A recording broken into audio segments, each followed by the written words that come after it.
মাজারের মূল ফটক দিয়ে হঠাৎ করেই ডিবি পুলিশের দৌড়ে প্রবেশ, চারিদিকে ছোটাছুটি শুরু, পালানোর চেষ্টা করে শেষটা হলো না।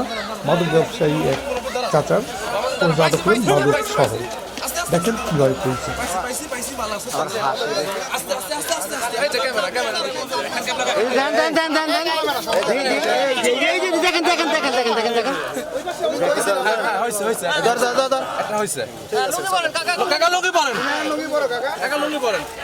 অভিযান চলাকালে এলাকায় চাঞ্চল্য সৃষ্টি হয়। স্থানীয়দের অভিযোগ, দীর্ঘদিন ধরেই মাজারের আশপাশে প্রকাশ্যে মাদক বেচাকেনা চলছিল।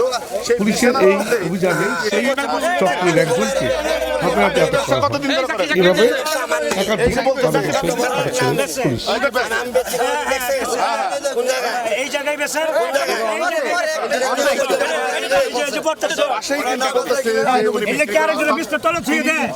আমি ঘুমাই রয়েছি পাইছি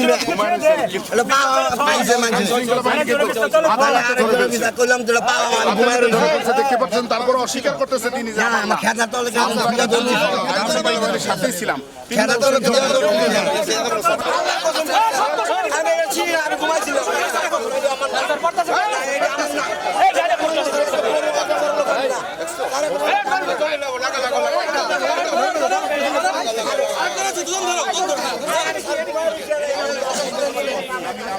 আমরা মিরপুর শাহালি এক নম্বর মাজারের সামনে আমরা জানান যে এখানে কিন্তু দীর্ঘদিনই মাদকের যে একটা বায়ু চলছিল দীর্ঘদিন আমরা জানি।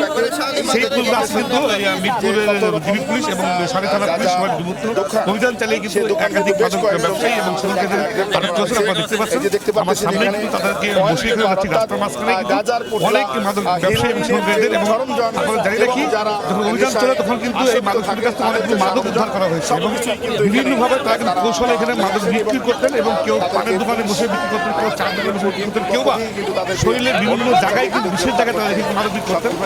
আজকে যখন এই পুলিশের যখন অভিযান শুরু হয় তখন কিন্তু দেখা যাচ্ছিল মাদক ব্যবসা কিন্তু ঘুরে দৌড় করে একটা হট্টগোল লেগেছিল আমাদের মিরপুর এই শাহালি মাজারের দূরে। আপনারা দেখতে পাচ্ছেন আপনারা দেখেন এখানে কিন্তু অনেক মাদক ব্যবসায়ীরা আছেন এবং মাদক শ্রমিকরা আছেন। আপনাদের দেখা যাচ্ছে একটা দোকান কিন্তু এখানে পাওয়া গেছে। এরা কিন্তু এই দোকানের নিজস্ব এই দোকানের ভিত্তিতে তারা কিন্তু মাদক বিক্রি করেন। হ্যাঁ, দেখা পাচ্ছেন যে এখানে কিন্তু পান, বিড়ি, সিগারেট থাকে, তারই আড়ালে তারা কিন্তু এখানে মাদকও রাখেন। আপনারা দেখতে পাচ্ছেন এখানে কিন্তু মাদকের বেশ গাঁজা এবং ইয়াবা এবং গাঁজা টানা এবং সব কিন্তু পাওয়া গেছে। আপনারা দেখতে পাচ্ছেন তার সামনে কিন্তু দোকান সব কিন্তু পাওয়া গেছে। আসসালামু আলাইকুম, আমার নাম মোহাম্মদ দেলোয়ার হোসেন। এই মাদক ব্যবসা বন্ধ করতে হলে এখানে 4টা সাইডে কাজ করতে হবে। 1 নম্বরে এলাকার যে স্থানীয় লোক আছে এদের সহযোগিতা নিতে হবে। 2 নম্বরে এই যে মাজারের যে আশপাশে যে বাউন্ডারি মার্কেটের দোকানদার আছে এবং কলেজ বিল্ডিংয়ের মার্কেটের সভাপতি সেক্রেটারি ব্যবসায়ী আছে এদের সহায়তা নিতে হবে। 2 নম্বরে মাজারের সিকিউরিটি গার্ড এবং মাজার কর্তৃপক্ষের সহায়তা নিতে হবে। আর ডিসি মহোদয়ের সহায়তা নিতে হবে। তাইলে এখানে মাদক ব্যবসা বন্ধ করা সম্ভব হবে না, সম্ভব হবে না। কিন্তু এরা সবাই এটার সাথে জড়িত। আপনারা শুনতে বললেন উনি কিন্তু এখানে 4টা কারণ দোকান দাঁড়িয়েছেন।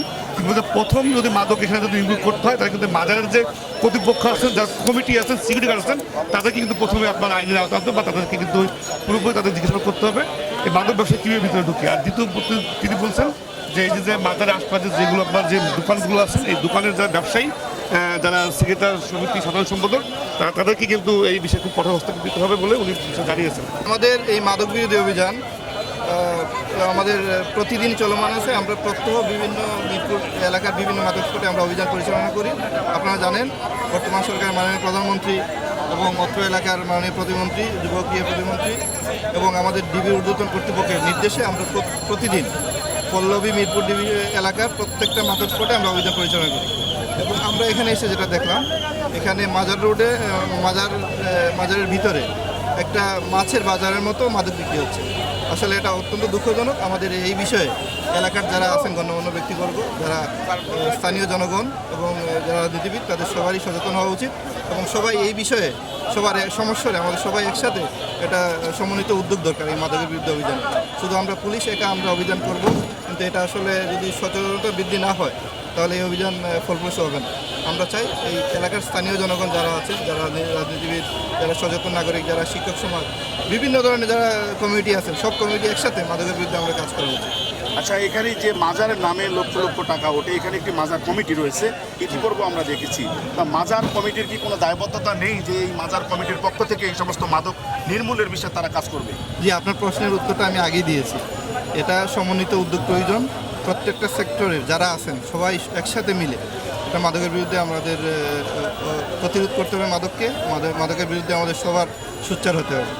আমরা চাই আমরা এই সমাজে যারা আছেন সবাই একসাথে, পুলিশের সাথে মাদকদ্রব্য অধিদপ্তর আছে এবং যারা রাজনীতিবিদ, যারা জনগণ, সবাই একসাথে সমস্যারে আমরা একসাথে কাজ করি। একসাথে কাজ করলে ইনশাআল্লাহ মাদক এই বাংলাদেশে, এই ঢাকা শহরে মাদক থাকবে না। এখন কি অভিযান চলমান থাকবে? ইনশাআল্লাহ প্রতিদিন আমাদের অভিযান চলমান থাকবে। আপনার প্রচলিত বলতে আমি মিরপুর ডিভিশনের ডিবির এডিসি, আমার নাম মোহাম্মদ সোনাফার। Thank you. এডিসি উনি কিন্তু বলেছেন যে এরপর থেকে কিন্তু প্রতিদিন নিয়মিত তারা মাদকের বিরুদ্ধে জিরো টলারেন্স ঘোষণা করেছেন এবং এই অভিযান কিন্তু অব্যাহত থাকবে এমনটি জানিয়েছেন এডিসি সোনার আলী। মিরপুর মাজার থেকে রাজু আহমেদ, আরটি।